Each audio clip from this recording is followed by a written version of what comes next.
अफसान, आपने तो फुटबॉल में कमाल करके दिखाया है और फुटबॉल के फैंस ज़्यादातर कहते हैं band it like a Beckham, लेकिन मुझे भरोसा है कि अब वो कहेंगे S it like a Afsan.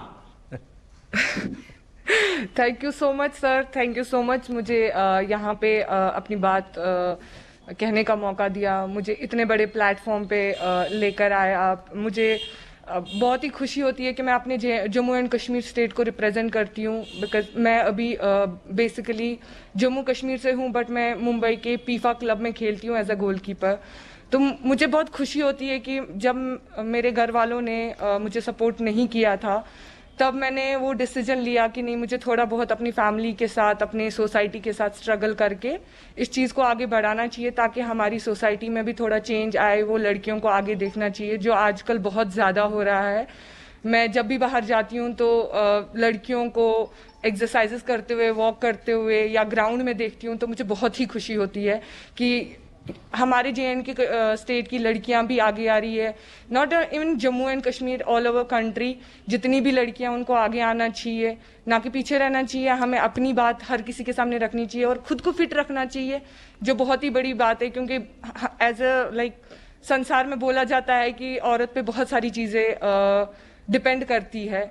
जैसे औरत माँ होती है, बेटी होती है, किसी की बहू भी बनती है, तो उसको बहुत सारी चीज़ों से गुजरना पड़ता है। तो उस चीज़ के लिए एक लड़की को फिट रहना बहुत ज़रूरी है। मैं बताऊं जी, आपने जिस प्रकार से अचीव किया है, एक कश्मीर की बेटियों के लिए, देश के लिए भी एक इंस्पिरेशन है, लेकिन कश्मीर की बेटियों के लिए आप एक बहुत बड़ा इंस्पिरेशन बन गई हैं। और आपने खुद ने तो तपस्या की है, लेकिन कई बच्चियों को जीवन में कुछ कर दिखाने के लिए आपने उनको इंस्पायर किया है। इसलिए आप सचमुच में बधाई के पात्र हैं और मुझे विश्वास है कि आपको फॉलो करके देश भर में लड़कियां जरूर आगे आएंगी और आगे तक जाएगी। लेकिन आप तो गोलकीपर के रूप में भी काम करती हैं। जी सर, मैं एज अ गोलकीपर, मेरा पोजीशन है। तो फिर तो आपको सिर्फ फिजिकल नहीं, थोड़ा मेंटल मुझे अलर्टनेस भी करना पड़ता होगा। फिजिकल और मेंटल और फ्लेक्सिबिलिटी पे ज़्यादा ध्यान देना पड़ता है, क्योंकि एज ए कीपर मुझे बहुत सारे जंप्स, डाइव्स वगैरह करने पड़ते हैं।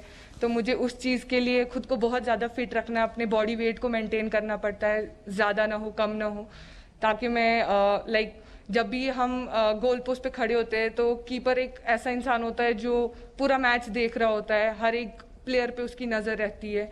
तो कीपर पे आई गेस मुझे लगता है 60% गेम डिपेंड रहता है, वो पूरा अपनी टीम को चलाता है। तो कीपर का फिजिकली फिट रहना ज़रूरी नहीं, मेंटली फिट रहना भी बहुत ज़रूरी है। आप इसके लिए जो करती हैं कुछ बताओगी, ताकि हमारे देश के नौजवानों को आपका रूटीन कैसे होता है, कैसे बता करती हैं आप, थोड़ा सा उनको गाइड करिए। मैं मोस्टली मॉर्निंग सुबह 5:30 ग्राउंड जाती हूँ। ग्राउंड पे अपना वर्कआउट स्टार्ट करती हूँ। मॉर्निंग में 5:30 उठ के पहले मेडिटेशन करती हूँ, ताकि अपना माइंड कूल एंड काम रख सकूँ।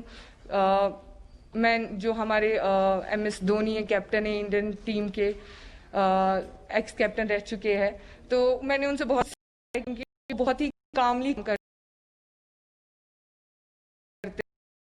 जो कामनेस है खुद में लाना बहुत अच्छा लगता है।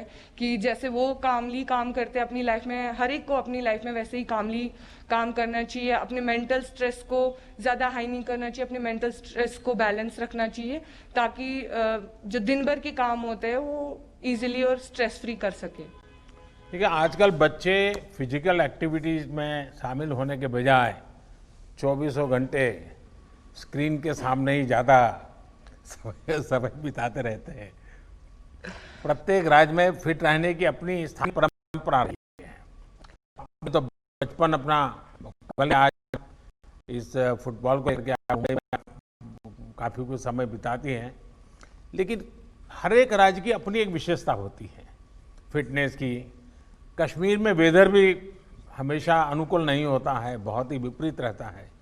तो ऐसे में आप वहाँ की कौन सी ऐसी पारंपरिक चीज़ें हैं जो वहाँ के बच्चों के जीवन में, क्योंकि मैंने देखा है खेल कूद में कश्मीर के बच्चे शानदार है जी, अद्भुत है। ये नेचुरल फिटनेस में वहाँ क्या ऐसे तौर तरीके हैं? मोस्टली हम एक हाई एल्टीट्यूड पे रहते हैं, तो यहाँ पे जो ब्रीदिंग का जो प्रॉब्लम होता है, जब हम बाहर जाते हैं दूसरे स्टेट्स में खेलने जाते हैं तो हमें वो ब्रीदिंग प्रॉब्लम नहीं होता। हमारा स्टेमिना जो होता है वो बहुत ही ज़्यादा अच्छा होता है उस लेवल के लिए जो हम यहाँ पे ट्रेनिंग करते हैं। और मैं वैली से बिलोंग करती हूँ, सब बोलते हैं पैराडाइज ऑन अर्थ है, तो डेफिनेटली पूरे चारों तरफ हमारी ग्रीनरी होती है जो हमें बहुत हेल्प करती है ब्रीथ करने में, हमें फ्रेश एयर मिलती है। That's very important for to breathe कि हमें फ्रेश एयर मिलनी चाहिए, तो वो बहुत हेल्प करती है। और हमारे जो माउंटेन्स है, ऑल हमारे जो सराउंडिंग है माउंटेन से भरे पड़े हैं, तो डेफिनेटली उन चीज़ों से हमें बहुत हेल्प मिलती है। डेफिनेटली यहाँ पे ट्रैकिंग का बहुत ज़्यादा, बच्चे ट्रैकिंग को बहुत दिलचस्पी लेते हैं ट्रैकिंग में, क्योंकि माउंटेन्स है, उन चीज़ों से हमें बहुत हेल्प मिलता है। और हमारी जो मोस्टली जो होती है मन की शांति के लिए नेचर होना बहुत ज़रूरी है। अफसाना, आपको बहुत शुभकामनाएं और आप देश का भी नाम रोशन कीजिए और हमारे कश्मीर का नाम भी रोशन कीजिए। बहुत बहुत बधाई आपको। Thank you so much sir.